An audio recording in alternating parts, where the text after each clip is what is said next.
hello कति ये रोटी के संग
हेलो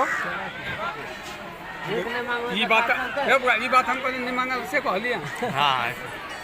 भीख मांगे के हम सब के करता एक का बात कही थी मानलिया बात हमार के भीख मांगे के करते ये जे कही हमरा दिया रे बुआ हेलो हां के ले लखन तोरा तपस्या कर पड़ते इसे हां नहीं तो आई अपन दे